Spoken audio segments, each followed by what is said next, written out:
भये प्रकट कृपाला दीन दयाला कौशल्या हितकारी हर्षित महतारी मुनि मनहारी अद्भुत रूप निहारी। जी हाँ, आपने बिल्कुल सही सुना है।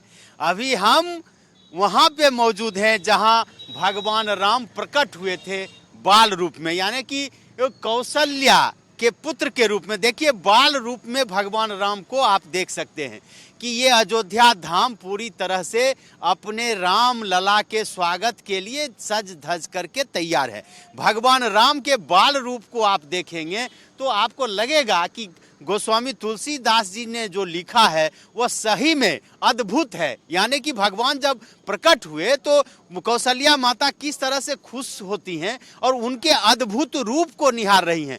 आप हमारे चैनल के माध्यम से या हम आपको दिखा रहे हैं कि अयोध्या का जो रूप है वो अद्भुत हो गया है। यानी कि अयोध्या के कण कण में, अयोध्या के चप्पे चप्पे में भगवान राम विराज रहे हैं और उनके स्वागत के लिए पूरी तरह से अयोध्या नगरी तैयार है। करीब 500 वर्षों के बाद अयोध्या नगरी में यह उत्सव का माहौल आया है और इस उत्सव के माहौल को ऐतिहासिक बनाने के लिए उत्तर प्रदेश की योगी सरकार और केंद्र की सरकार ने कोई कसर नहीं छोड़ी है।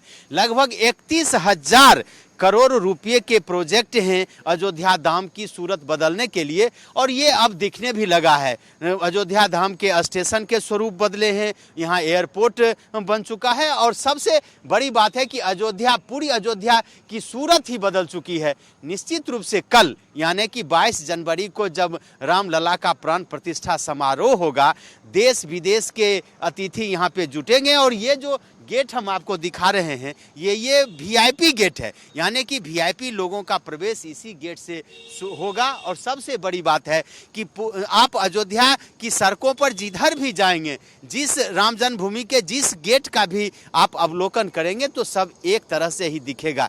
यानी कि पूरी अयोध्या राममय तो है ही, लेकिन सबसे बड़ी बात है कि अयोध्या पलक पांवड़े बिछाए हुए है अपने राम लला का दर्शन के लिए, उनका इस्तकबाल के लिए, उनका इंतजार कर रहा है कि कब राम लला आएंगे और अयोध्या की झोपड़ी में अपना अलख जगाएंगे। यहाँ की सरजू नदी में वो स्नान करेंगे और सरजू नदी भी जो लगातार इंतजार कर रही है अपने रामलला का, उसके भी दिन बहुरेंगे। निश्चित रूप से कह सकते हैं कि अयोध्या की सूरत बदली है, अयोध्या राममय हो चुका है।